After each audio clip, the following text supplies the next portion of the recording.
صورت بنانے کے لیے نہیں آیا بلکہ کیسا بنانا ہے. دین دنیا میں رہنے کے لیے نہیں آیا بلکہ کیسے رہنا چاہیے. یہ نظام کفر کا ہے جو اپنی مرضی چلاتا ہے. یہ شرک کا نظام جس کو ہم بڑی بڑی سلطنتیں کہتے ہیں. اللہ اللہ تو بڑی سلطنتوں سے اس لیے ڈرتا ہے کہ اللہ سے نہیں ڈرتا. اگر اللہ سے ڈرتا تو خدا پاک کی قسم یہ ہے اس لیے کہ مسلم پر گولی پیوست ہو جائے تو وہ شہید ہے, وہ کامیاب ہے, اور کافر میں گولی پیوست ہو جائے تو وہ جہنمی ہے. اس لیے کہ قائمی کامیابی کو تو نے نہ سمجھا اور دائمی فتوحات کو تو نے نہ سمجھا, اس لیے کہ تیرے اندر اسلام نہیں آیا. اور اس لیے نہیں آیا کہ تجھے رغبت نہیں ہے, صرف تو خاندانی اعتبار سے مسلمان ہے, مسلمان کے گھر پہ پیدا ہوا. تو کیا کہہ رہے ہو کہ میں اپنی ذات کو ذات ہوں, آپ اپنی ذات کو ٹٹولے. جسم گواہی دے گا, باہر اندرون بھی گواہی دے گا کہ بات تو سچ ہے. تیرے معاملات کو جانچ, تیرے معاملات کو جانچ, تیری تجارت کو جانچ, تیری سروس کو جانچ, تیری چال کو جانچ, تیری بیوی کے پاس استعمال ہونے کو جانچ, تیرے ماں باپ کے قدموں میں جانے کو جانچ, پڑوسی کے ہونے سے پڑوسی ہونے کے اعتبار سے جانچ, محلے والے کے اعتبار محلے والے کے. تو ہر شعبے میں روزانہ تھوڑا تھوڑا چلتا ہے, اس میں جانچ لے. تجھے تیرا جسم اور اندر فتویٰ دے دے گا کہ تو کون ہے. بس یہی سچ بات ہے تیرے متعلق, اور کیا کہے. لیکن غفلت کی حد ہو گئی. جمعے کو تو نے صدقہ کر لیا, سمجھنا کہ بڑا میں نے اللہ پہ احسان کر دیا. جی ہاں, تھوڑا سا ذکر کر لیا. تجھے پتہ نہیں تھا کہ ذکر اس لیے نہیں دیا گیا تھا کہ تو اللہ کو صرف یاد کرے, بلکہ تم اپنے آپ کو پہچانے اور اللہ کو بھی پہچانے. اس لیے دیا گیا تھا. ہر عمل اور ہر امر اللہ نے اس لیے دیا گیا تھا کہ تم اپنی ذات کو پہچانے اور اللہ کو بھی پہچانے. لیکن آپ دیکھیے جتنی فکر ہمیں اسباب کی ہے, اگر ایک فریج ٹوٹ جائے وہ تو پھر قیامت آ گئی. 20,000 12,000 15,000 کا فریج ٹوٹ گیا, اوہو, فریج ٹوٹنے سے کافر ہو گیا, مشرک ہو گیا کہ نہیں صاحب بڑا نقصان. تو نقصان کس کو کہتا ہے, نقصان کس کو کہتا ہے. فریج کے خریدنے میں تیری نماز چھوٹ گئی, اس پہ رویا, ہائے ہائے کیا کہ نہیں, کہ پھر یہ نماز چھوٹ گئی, قضا ہو گئی, تو بعد میں پڑھ لوں گا. 8 لاکھ سال تک جہنم میں پڑھنے کا بقول حضرت علی کرم اللہ وجہ فرماتے ہیں 8 لاکھ سال تک جہنم میں اللہ جلائے. اس کے لیے کوئی فکر نہیں. پھر تیرا اسلام کیا ہے؟ تو مجھے بتا, اسلام تو کس کو کہتا ہے؟ ایک شے لوٹ جاتی ہے, ڈاکو جب آ جاتا ہے 2 لاکھ روپے لے جاتا ہے. سچ ہے, میں اس کا انکار نہیں کرتا. اگر حلال کا رزق ہے تو تھوڑا غم ٹھیک ہے, حرام کا ہے تو شکر ادا کر کے وہی نبٹ گیا, میری تو آگ بچ گئی, میری تو جان بچ گئی.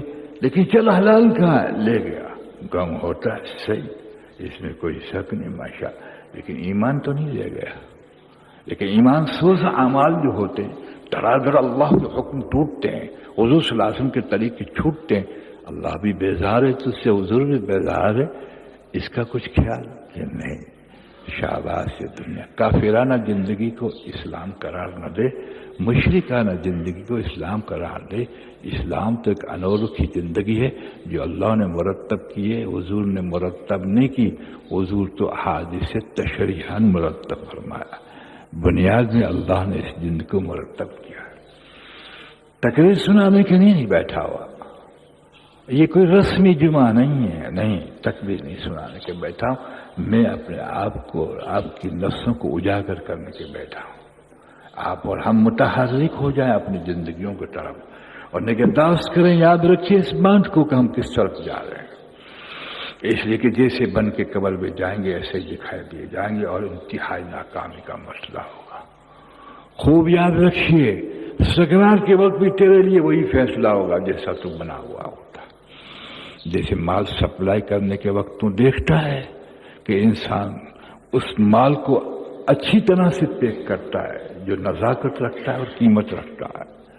اس کو کیسے پیک کیا جاتا ہے کہ یہ ٹوٹنا چاہے, اس کا مقام ہے, قیمتی ہے, ایسے ہی تجھے سکرات میں سجا کر بھیجا جائے گا اگر بنا ہوا ہے، ورنہ یاد رکھیے بری چیزوں کی پیکنگ نہیں ہوا کرتی زیادہ، بانسوں کی پیکنگ نہیں کیا کرتے، اس کو تو ویسے ہی ڈال دیتے ہیں۔ جی ہاں، یہ بڑے بڑے لوہے کے گٹروں کو تو یہیں ڈال دیتے ہیں، اگر تو نہ بن کے گیا تو ایسے ہی ڈال دیں گے، اور بن کے آیا تو فرشتے آئیں گے۔ آتا ہے اس حدیث کو شریعت مطہرہ کے اندر بنا ہوا ہے 500 فرشتے آئیں گے۔ کتنے؟ ہر ایک فرشتہ نئی خوشخبری سنائے گا۔ اللہ اکبر! ہر ایک فرشتہ مقرر نہیں ہے کہ امت محمدیہ کے ہر فرد کے لیے آئے، مسلمان کے لیے آئے، کہیں نہیں کہا گیا۔ جس کے پاس مسلمانی ہوگی، جو بنا ہوگا اس کے پاس آئے گا، اور جو بنا ہوا نہیں ہوگا مسلمان اس کے پاس کانٹے دار ڈنڈے والے آئیں گے۔ جی ہاں، روح ادھر سے ادھر بھاگے گی اور ایسے روح نکالیں گے کہ جیسے بیری کے جو کانٹے ہوتے اس کے اندر ململ یا تو وائل کا ایک کپڑا ڈال کے کھینچا جائے اور تار تار ہو جائے اس طرح۔ اللہ ہماری بات، تو نے حضرت محمد صلی اللہ علیہ وسلم پہ بھروسہ کیا ہے شفاعت کا، لیکن حضرت محمد صلی اللہ علیہ وسلم کی غلامی اختیار نہ کی۔ اور یہ عجیب ہے کہ سرکار کی بات نہ ماننا اور اس کی شفاعت پہ بھروسہ کرنا، یہ بھی کوئی عجیب قسم کا ایمان ہے جی۔ جس میں اس نے ڈرایا اس میں ڈرے نہیں، اور جس میں اس نے آپ نے خوشخبری دی اس طرف نہ گئے۔ اس لیے کہ تیری مصروفیت اسباب کی طرف بہت بڑھ گئی، تو اسباب کا متوالا بن گیا، بس اشیاء دیکھتا ہے تو دل دیکھتا ہے، کہیں تھرموس دیکھا، کہیں فریج دیکھا، اور ظلم تو اس زمانے میں ٹی وی کو دیکھ۔ گھر والوں کو کہو میں دوزخی بنتا ہوں، تم بھی آ بیوی دیکھ، بہن تم بھی دیکھ، ہم سب مل کے جاویں دوزخ میں۔ اس لیے کہ تو بزدل ہو گیا، حق بات کہنے کی جرات نہیں، اس لیے تم میں سے حقانیت نکل گئی۔ اب حقانیت نکلے گی، باطن کی طرف تو بھی کھینچے گا اور بھی کھینچے گا، اوروں کو بھی کھینچے گا۔ جی ہاں، اس لیے کہ انسان بنا ہوا اللہ کی رضا پہ جیتا ہے، یہ ملامت کی پرواہ نہیں کرتا، اس لیے کہ یہ نفس پر جو ہے جبر کرتا ہے، اپنی ذات پہ نگاہ بانی کرتا ہے۔ جی ہاں، کچھ نکات میرے نفس کے لیے عرض کر دو تاکہ تجھے پتہ چلا۔ اے نیک بخت، تو اپنے آپ کو نیک وقت سمجھتا ہے تو یاد رکھ، نیکی کے کمال پہ بھی پہنچ جائے تو وہ ضائع ہو جانے کا ڈر ہے۔ کسی عاقل کو تو پوچھ لے کہ جس تھیلی میں پیسے ہو اس میں سوراخ نہیں رکھتا ہے، بلکہ کسی عاقل کو پوچھ لے جو دودھ لے کے تھیلی میں جاتے ہیں اس کے نیچے سوراخ نہیں رکھتا، وہ نکل جائے گا دودھ۔ برابر جانتا ہے کہ تھیلی میں دودھ لیا ہو کے نیچے سوراخ تو نہیں کہ نہیں، کتنا چوکنا ہے۔ لیکن اگر تو اپنے آپ کو مطمئن سمجھتا، اول تو نہیں سمجھ سکتا نیک ہو، تو تجھے پتہ ہے کہ شیطان دشمن اس نیکی کو ضائع کرنے کے لیے کیا کہتا ہے۔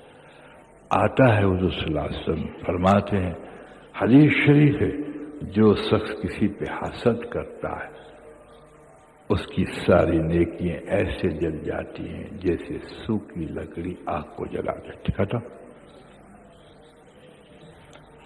ساری نیکیاں جل کے خاک ہو جاتی۔ اور دوسری حدیث میں فرمایا جس کا مفہوم ہے، اس کا مفہوم ہے کہ نیکیوں کو جلانے کے لیے حسد کافی ہے، لیکن تم حاسد ہے اس لیے کہ تجھے اپنی معرفت نہیں، اصل اپنی معرفت تھی، غیروں کی طرف تو جاتا ہے، اپنی طرف نہیں آتا، اپنی ذات پہ نگہبانی نہیں کرتا کہ میرے اندر کیا خرابی ہے۔ یہ بڑی غفلت کی بات ہے۔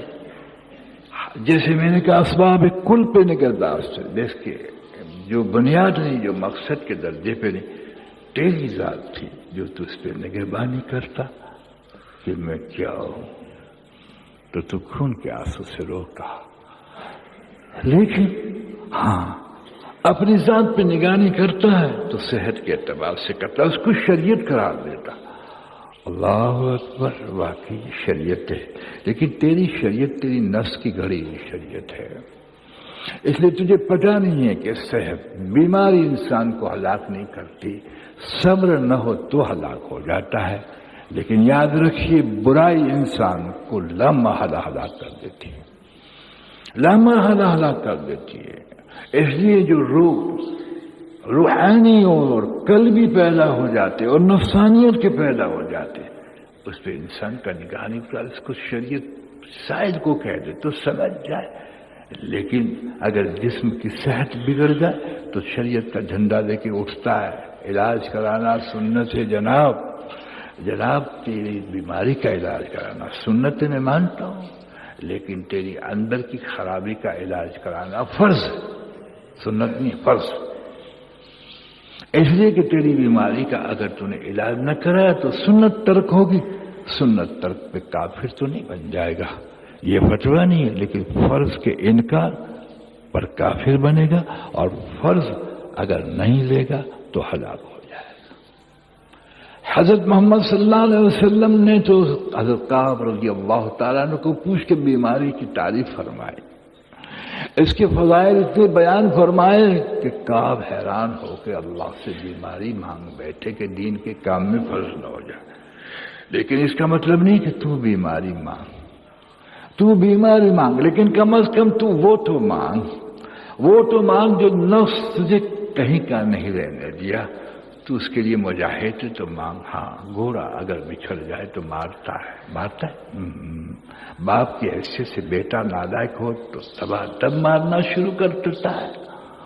بیوی اگر غلط راہ پہ چلا جائے تو تم اس کو ڈانٹتا ہے، کبھی کبھی مار بھی لیتا ہے. اوہو، تیرے مزاج کے خلاف کوئی محلے والا جائے تو تو لاٹھیاں لے کے ٹھوک دیتا ہے، لیکن نفس تجھے ہلاکت پہ لے جاتا ہے. اس کو روزانہ کھلاتا ہے، پلاتا ہے، کبھی ڈانٹتا بھی نہیں. یہ کس نبی سے تو نے اسلام کو سکھایا؟ یہ کون ظالم تھا؟ رحمت اللہ عالمین نہیں. اس کو بدنام نہ کر کے کھانا جائز ہے. جہاں ڈاکٹر یوں کہتے ہوئے کہ نزلہ ہے چاول نہ کھائیو، تو ڈاکٹر کو کہتا نہیں صاحب چاول حرام تھوڑی ہے، تم روکو.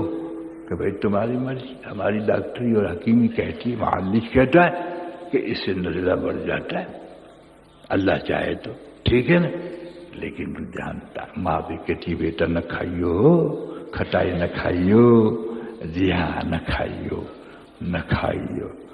لیکن جو روح اور قلب کی پرز ہے، اس میں اگر تو ان کو کہ میں تجھے فلاں چیز نہیں کھلاؤں گا تو فوراً فتویٰ لاتا ہے مولوی صاحب کہ یہ کوئی معلوم ہوتا ہے گمراہ عالم معلوم ہوتا ہے، گمراہ پیر معلوم ہوتا ہے جو ہمیں چیزوں سے روک لیتا ہے. معاف کیجیے گا، میں آپ سے ایک سوال پوچھتا ہوں، اس کا آپ جواب دیجئے. مرغی جائز ہے نا بھیا؟ مرغی جائز ہے، جائز اپنی جگہ جائز ہی رہے گی، کبھی حرام نہیں. اس کو حرام کرنا کبیرہ گناہ ہے. لیکن میں آپ سے کہتا ہوں کہ جوان کو میں پوچھتا ہوں تو مرغی انڈے کھائے اور عورت کی تمنا پوری نہ ہو، عورت نہ ہو اور صحبت بھڑک جائے اور آنکھ تیری بدل جائے تو اس وقت مرغی تو جائز رہے گی، لیکن اس کو چھوڑنا کیا یہ مجھے بتا. اس کو پھر کھانا اسلام ہے تو مجھے بتا. جائز تو رہے گی. جیسے بیماری کے اندر تو نے مرغی چھوڑ دی اس لیے کہ تجھے خالص نکلی، گرمی کے دانے پھوٹ گئے، اب مرغی کی گرمی برداشت نہیں کر سکتا، تو اس کو نہیں سمجھتا کہ اس مرغی کے انڈے کو ملتوی کر دینا یہ اسلام ہے. لیکن نہیں، تیرے پاس نفس کا اسلام ہے، روح اور قلب کا اسلام نہیں. اس لیے کہ اگر جسم نقصان میں پڑ جاتا ہے تو اتنا خطرہ نہیں جتنا قلب اور روح نقصان میں پڑ جاتا ہے. جی تو جب انسان اپنی ذات کو چھوڑ کر دوسری ذات کی طرف متوجہ ہوگا اور اپنی ذات کی نگہداشت چھوڑ کر دوسری کی نگاہ، یہ اسلام کو کبھی نہ سمجھ سکے گا. یہ نفسانیت کا مذہب رکھے گا اور یہ اپنے لیے بھی ہلاکت والا ہوگا اور معاشرے والا میں ہلاکت. اس کا بھروسہ نہ کریے، اس کی صحبت نہ کریے. اور آپ میں اور مجھ میں یہ ہو تو کہیے کہ ہماری بھی صحبت نہ کریے، ہم دور ہیں. جیسے آپ کہتے ہیں نا کہ چیچک کی بیماری ہے مجھ سے دور رہنا. عجیب، چیچک کی بیماری ہے مجھے دور سے رہنا، مجھے کوہر کی بیماری ہے دور سے رہنا. ہم کیوں نہیں کہتے کہ مجھے دنیا کی محبت کی بیماری ہے مجھ سے دور رہنا؟ بھائی میں تو ہلاک ہو رہا ہوں، تم کہیں ہلاک نہ ہو جائے. نہیں، ہر ایک اپنے آپ کو اچھا سمجھتا. شاباش ہے ڈاکٹروں کو کہ ایک دوسرے کے جراثیم لگتے ہیں، مان گئے؟ حضور فرماتے نہیں بھی کسی کی بیماری کسی کو نہیں لگتی، ہم سرکار کو مانتے ہیں، ڈاکٹر کو نہیں مانتے۔ حدیث شریف ہے کسی کی بیماری، جب یہ ڈاکٹروں کی جراثیم کا مذہب آیا